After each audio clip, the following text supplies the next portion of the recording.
There are places on this earth that seem to hold their breath, not for a moment or an hour, but for centuries.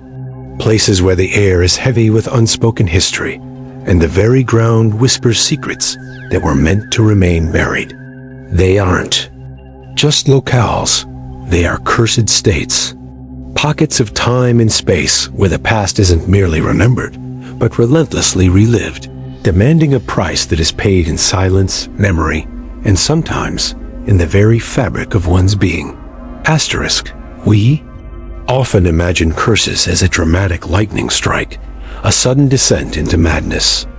But the truest, most enduring curses are far more subtle.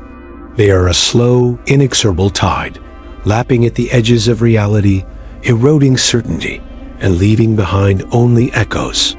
And nowhere has understood this more intimately than the town that used to stand where the waters of the Whispering Lake now lie, the drowned village of Oakhaven, asterisk Oakhaven, a picturesque name, evoking sleepy charm and rustic beauty.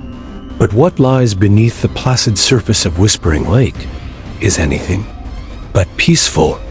They say that before the lake, before the dam that created it, there was a town, a thriving, isolated community, known for its peculiar traditions and the resonant chime of its church bells, which locals swore had a voice of their own.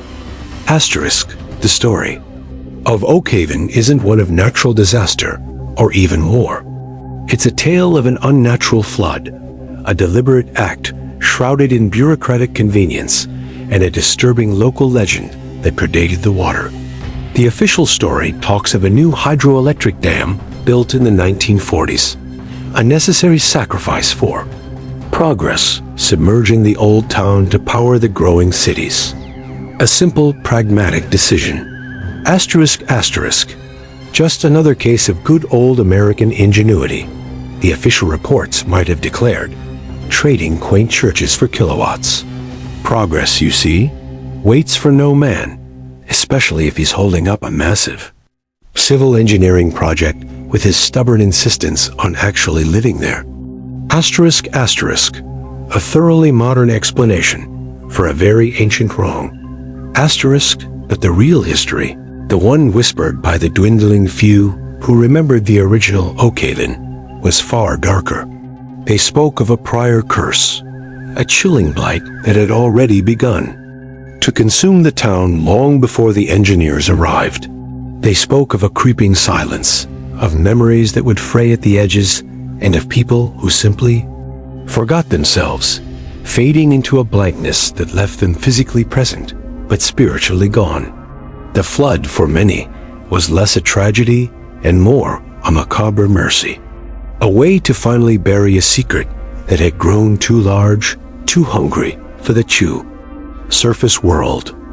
Asterisk, because the waters of Whispering Lake didn't just drown a town. They sealed a secret, a very old, very patient hunger. And sometimes, when the moon is full and the mist lies heavy on the water, they say you can still hear them, the sunken bells of Oakhaven, chiming not in memory, but in quiet, perpetual hunger. Asterisk, our story focuses on Dr. Aris Thorne, a hydrographer specializing in submerged historical sites. Aris wasn't your typical Indiana Jones type. He was more methodical, more introspective.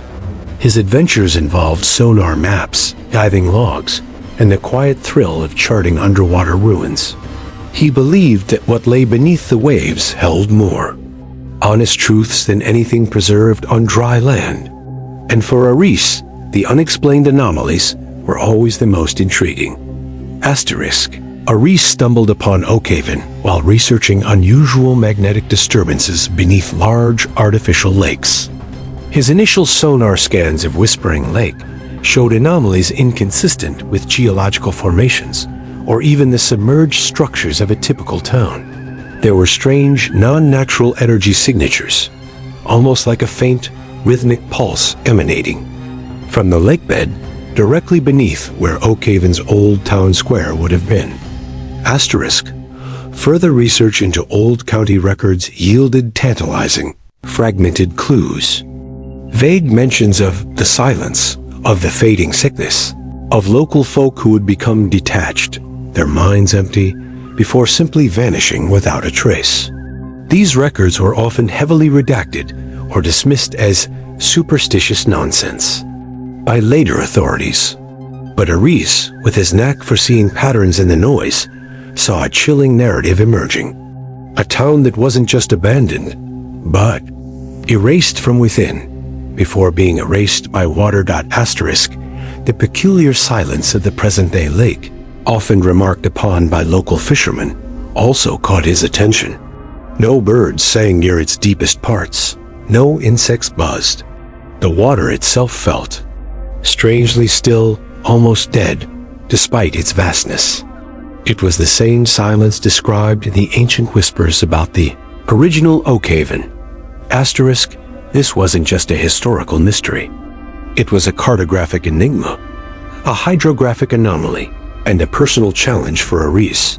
Asterisk, right, he muttered to his perpetually shedding golden retriever, Mariner, who snored contentedly beside him.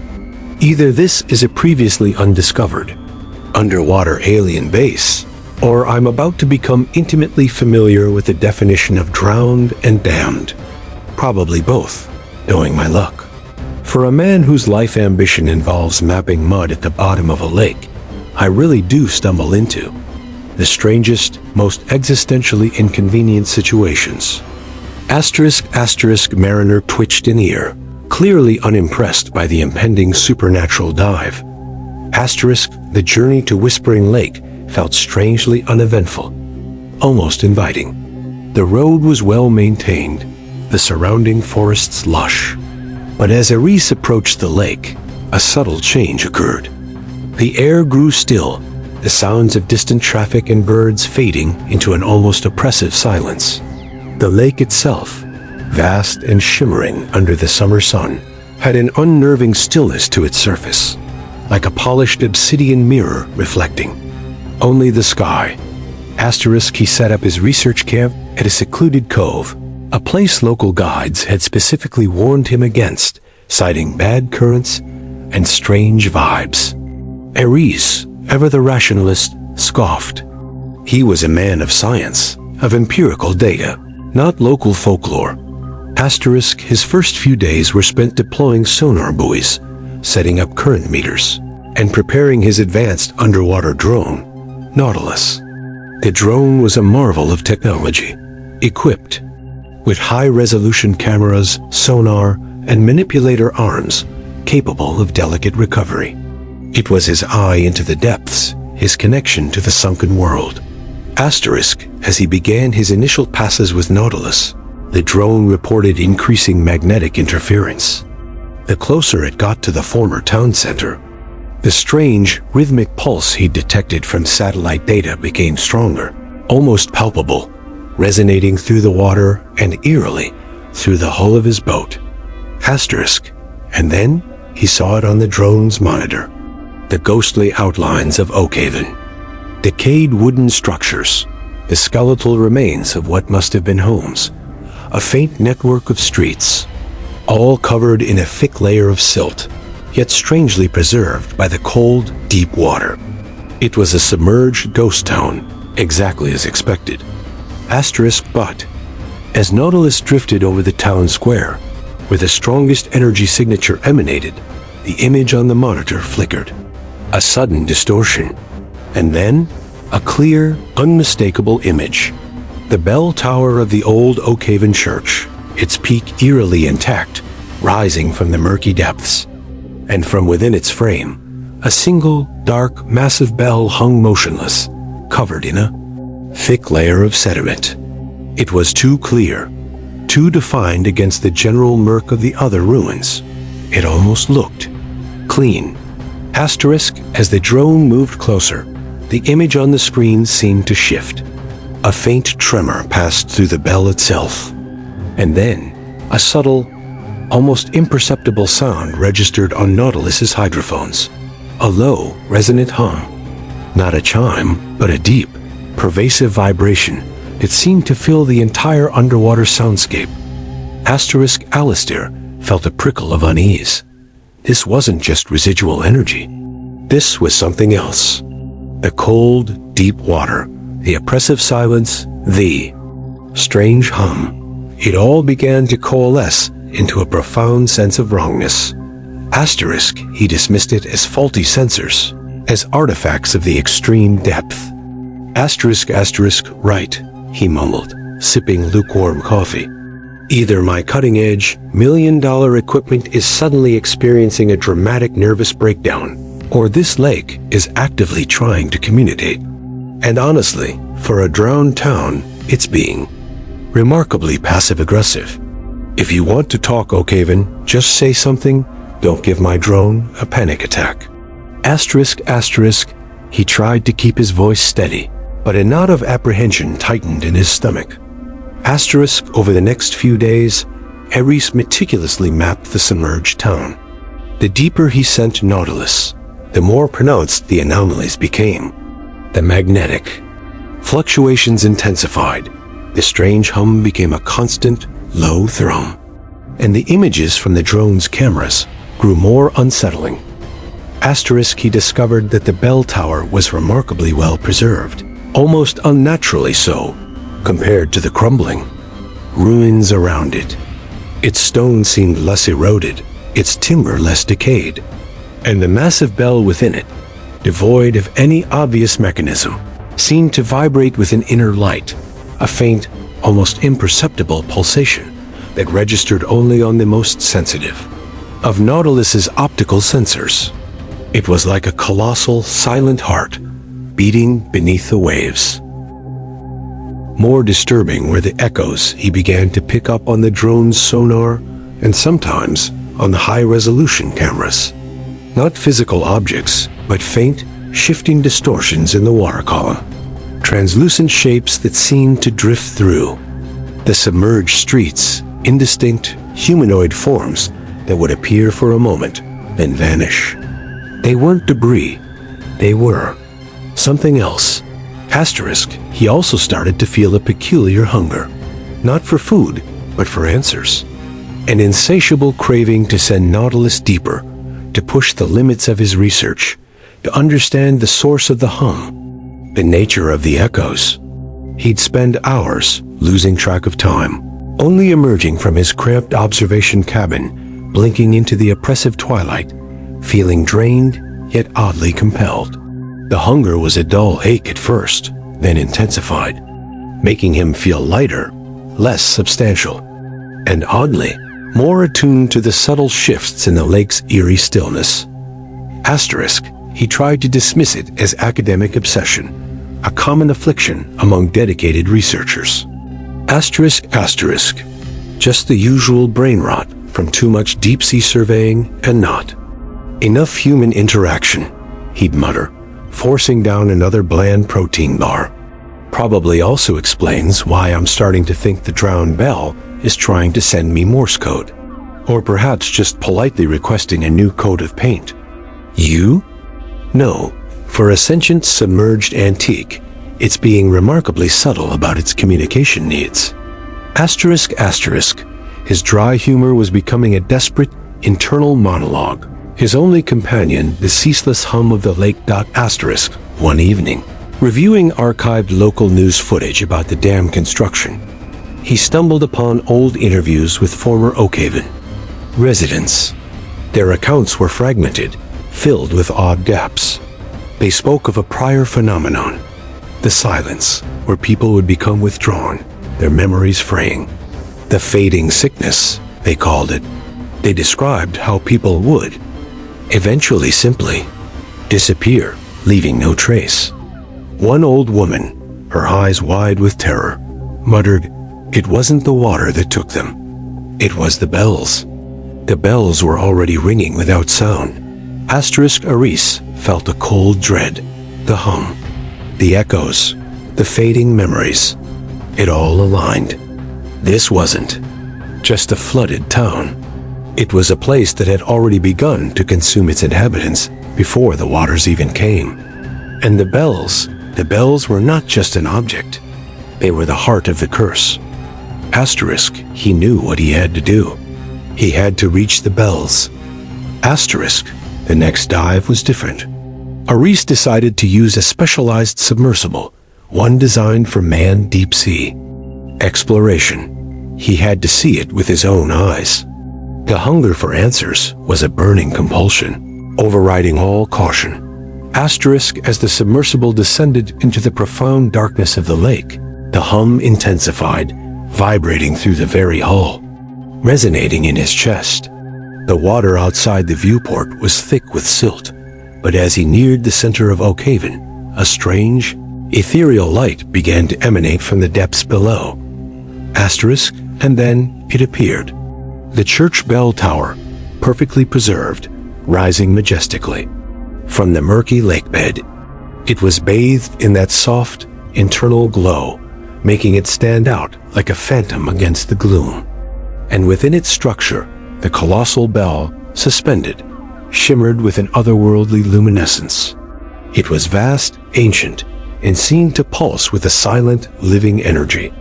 Asterisk, as the submersible approached, the whispers began. Not sounds in the water, but voices in his mind. Faint at first, then growing louder, emanating from the bell itself. Asterisk, asterisk, remember. Asterisk, asterisk, asterisk, forget. Asterisk, asterisk, asterisk, join. Asterisk, asterisk, asterisk, silence. Asterisk, asterisk, they were insidious, tempting whispers, promising ultimate understanding, a complete and total immersion in the lost history of Oak Haven. It was the ultimate lure for a historian, for a cartographer obsessed with what was lost. But Aris felt the terrifying truth behind the promise. It was the erasure of the individual mind, the absorption into a collective, blank consciousness. Asterisk, he thought of the old woman's words. The bells were already ringing without sound. These weren't bells that called to prayer. They were bells that called to oblivion.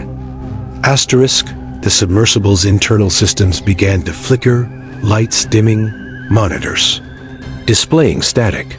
The hum was deafening in his mind, threatening to drown out his own thoughts. He felt himself being drawn closer to the bell, an irresistible pull. His hands instinctively reached for the controls, but his limbs felt heavy, his movements sluggish. Asterisk, then he saw it. In the reflective surface of the submersible's main viewport, his own reflection, but it wasn't quite right. His eyes were too wide, too dark, his mouth open in a slight, unnatural smile. And behind him, reflected in the same surface, a faint, translucent figure, indistinct, composed of swirling silt and shadowed water. It had no discernible face, but its form was vaguely humanoid, its limbs seeming to extend into the very depths of the lake. It was the Fames, the entity of consumption, the hunger that had taken O-A-K-H-A-V-E-N. The reflected Aris slowly reached out a hand, mirroring his own, but its touch was cold, absorbing.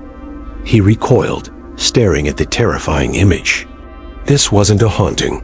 It was emerging. A consumption. The bell was the heart of the entity, drawing everything into its silent, hungry being. Asterisk, asterisk, asterisk. Well, this is rather inconvenient, Aris thought, a desperate, almost manic chuckle rising in his throat. Just when I thought I was having a bad air day, turns out my reflection is trying to absorb my entire being. Very dramatic. You'd think after all this time, a sentient, submerged bell would at least learn some manners, or invest in a better mirror. This one makes my nose look huge, and I'm about to be erased. Priorities, people. Asterisk, asterisk, his dark humor was a desperate, almost suicidal, defiance against the creeping nothingness. Aris forced himself to remember the fragmented records, the whispers of the original Oak Haven residents, the fading sickness, the loss of self. This curse wasn't about violence. It was about forgetting, and the ultimate price was to become part of the collective amnesia, a silent echo in the bell's unending chime. Asterisk, he understood now. The bell wasn't just a bell. It was the central node of the Fame's entity within Oakhaven. It consumed memories, identities, and histories. And in doing so, it grew stronger, perpetuating its own existence by slowly integrating the very essence of comprehension into its boundless, living consciousness. The Whispers promised ultimate knowledge, the perfect assimilation of all that was. But the price was the very self. Asterisk, he had to fight it not with force, but with memory. His own memory, his personal history, the specific unique details that made him Harris Thorn. Asterisk, he pulled himself back from the viewport, his limbs heavy. He fumbled for his sealed emergency kit, pulling out a laminated photograph, a picture of him and his beloved golden retriever, Mariner, laughing on a beach. It was a simple, personal memory, utterly devoid of academic pursuit or grand theories. It was just a moment of pure, unadulterated affection and joy. Asterisk, he focused on that picture, on Mariner's silly grin, on the warmth of the sun that day. He concentrated on the feeling of sand between his toes, the smell of salt in the air. These were small, seemingly insignificant details, utterly personal, utterly his. They were not universal knowledge. They were the anchors of his individual existence. Asterisk, the bell pulsed violently. The whispers in his mind intensified, turning into a cacophony of distorted voices, all screaming. Asterisk, forget. Release, surrender. The submersible shook, alarms blared. He slammed the laminated photo against the viewport, pressing it directly against the point where his distorted reflection and the shadowy entity had appeared. Asterisk, a blinding flash of light erupted from the viewport, followed by a deafening shriek that resonated through the water and the submersible. The bell pulsed erratically, its internal glow flickering like a dying flame. The spectral figure of the Fames recoiled, dissolving into fragments of swirling silt and shimmering light. Asterisk, the overwhelming hum ceased. The pervasive cold dissipated, replaced by the normal, chilling temperature of the deep lake. The alarms on the submersible stopped, the lights steadied. Asterisk Aris collapsed against the controls, gasping for breath, his entire body aching. He was alive. He was himself. But Oakhaven had shown him a horrifying truth. This wasn't just a local legend. It was a fundamental force of erasure. It shifted. It adapted. It consumed. And it would keep consuming quietly, relentlessly. Asterisk, asterisk, asterisk. Well, he gasped, his voice hoarse, a sliver of his old humor returning through the shock. That was a rather aggressive attempt at a personality transplant. Definitely going to need therapy. After this, and maybe a very long, very strong run. Or perhaps just a quiet existential crisis on a very, very dry piece of land. Far away from any large bodies of water. Or bells. Definitely no bells. Asterisk, asterisk, asterisk, asterisk. He guided the submersible back to the surface. The bright sunlight felt impossibly painful after the gloom of the depths. The sounds of birdsong, once a comfort, now felt jarring, almost artificial. He saw no more visual echoes. The spectral figures were gone. The direct threat had receded. Asterisk, he secured the submersible and returned to his camp. Mariner bounded to meet him, tail wagging furiously. Aris knelt, burying his face in the dog's fur, clinging to the warmth and solid reality of the creature. He was alive. He was Aris Thorn. But he knew, irrevocably, that a part of him had been touched, subtly changed. Asterisk, he looked at himself in a small, portable mirror. His reflection stared back, tired but normal. No strange distortion, no blank eyes. But a subtle change had occurred. His hunger for knowledge, while still present, was tempered by a new, profound caution. He understood the lure and the terrible price. He had seen the abyss, and a part of him was now forever aware of its watchful gaze. Asterisk, he wrote his report on the Whispering Lake anomalies. It was meticulous, scientific, detailing the strange magnetic readings and the peculiar acoustic signatures emanating from the lake bed. He hinted at the historical context, the legends of the fading sickness, but couched it in careful academic language, presenting it as a psychological phenomenon, a historical eccentricity, possibly amplified by the unique geology of the lake. The full, horrifying truth would sound like madness. Asterisk, the university praised his work, offered him prestigious grants. He accepted. He would continue his hydrographic research, but he would do so with a newfound, chilling awareness. He would never forget Oakhaven. He couldn't. Its silent hum was now a faint echo in his own being. Asterisk, he never went near large, deep bodies of water without a feeling of profound unease. He removed all bells from his home, not out of fear, but a quiet understanding. He didn't need a reflection or a chime to know who he was. His identity, battered but intact, was his own. Asterisk, and sometimes, late at night, when the world was silent and the memory of the humming depths returned, he would catch his reflection in a dark window.